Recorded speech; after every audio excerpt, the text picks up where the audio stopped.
been said in the Druid community that if you ask 5 Druids a question, you're likely to get 10 opinions. Coming up with a definitive answer to the question, what is Druidry, can be frustrating to the novice seeking to walk the Druid path, simply because Druidry is such a highly individualistic path.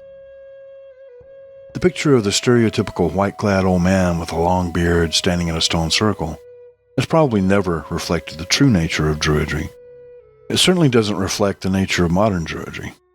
Modern Druids are all ages and come from all walks of life. Although Druidry began as a religious and spiritual path of the Celtic peoples of Europe, modern Druids come from all races and all cultures. There are dozens, if not hundreds, of Druid orders. Each of these orders has a different opinion on what it means to be a Druid, but each also shares a few things in common with others within the framework of Druidry. If you could distill these characteristics down into a few principles shared by all Druids, you'd probably come up with something that the Black Mountain Druid Order likes to call the 4 sacred pillars of Druidry. These 4 sacred pillars are respect, reverence, service, and growth. Let's go over these in a little more detail. The first one is reverence for nature and our ancestors. This means that Druids hold nature in all of her forms to be sacred. Druids recognize that we are not separate from nature. What we do to the web of life, we do to ourselves. We treat all life forms as sacred brothers and sisters on our journey together. Does that mean that Druids worship nature? That would depend on what you mean by the word worship. Personally, I don't like to use the word worship because of the negative power dynamics it invokes. I prefer the word reverence because it indicates respect without suggesting dominance. From this perspective, we are partners with nature and its creatures. Think of the respect you may hold for an honored elder grandmother or grandfather, and you'll gain an understanding of the difference between reverence and worship. While I may hold respect and even reverence for my elder relatives, I probably don't worship them. Likewise, a healthy and emotionally secure ancestor would not want or require such worship from me, but communion and companionship. The second sacred pillar is respect for diversity and individuality. This pillar recognizes the right of the individual to self-determination. While the path I walk is right for me, it may not be the right one for you. By respecting your right to determine your own individual path, I honor the diversity in the universe. By expressing tolerance, I allow you the freedom to be who you are, and ask that you grant me the same freedom. The Wiccan Rede expresses this idea as, and harm none, do what you will. Although the Rede is Wiccan in origin, many Druids adhere to this principle as well. In the Black Mountain Druid Order, this principle is expressed as, first, do no harm. Imagine what a different world we could create if we could just all agree not to harm each other, in spite of our differences.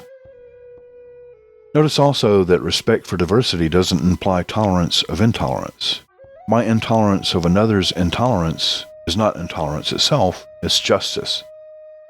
Our order strives for social justice, and one of the principles of social justice is to be proactively challenging of any intolerance whenever we see it, so that all people have an equal chance at happiness and growth.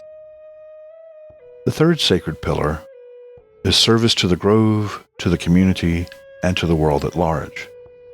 One of the aspects of recognizing our part in the web of life is the realization that we are all interconnected. If I work for the good of my own grove, my own community, and the world, I ultimately benefit myself by improving living conditions for all. Conversely, if I act in a way that harms my community, I ultimately harm myself. This is similar to another Wiccan principle, the threefold law, which states that whatever you send out returns to you threefold. This has been expressed in Christianity in the idea of what you sow, you reap. In Black Mountain Druidry, the idea is expressed in terms of balance. If you act in a way that unbalances nature, nature acts to correct that balance. Druids actively work for social and environmental change so that ultimately life improves for all of us. In doing so, we restore balance to nature and to the world. The fourth and final sacred pillar of the Black Mountain Druid Order is spiritual and personal growth. As a spiritual path, Druidry offers many opportunities for learning and self-improvement. The goal of Druidry is to always seek the Awen. Awen, spelled A-W-E-N, is a Welsh word roughly translated as divine inspiration. In Scottish and Irish forms of Druidry, the Awen is called the Imbas, I-M-B-A-S.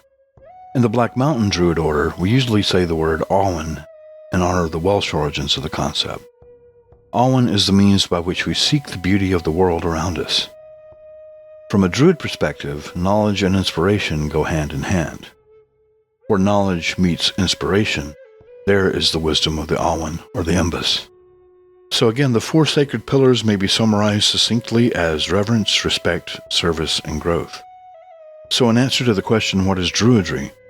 I would say that if you have a deep respect for nature and our ancestors, diversity, and individual freedom, and if you're interested in personal spiritual growth, and if you would like to use these interests for the betterment of your community and the world at large, then Druidry just might be the path for you.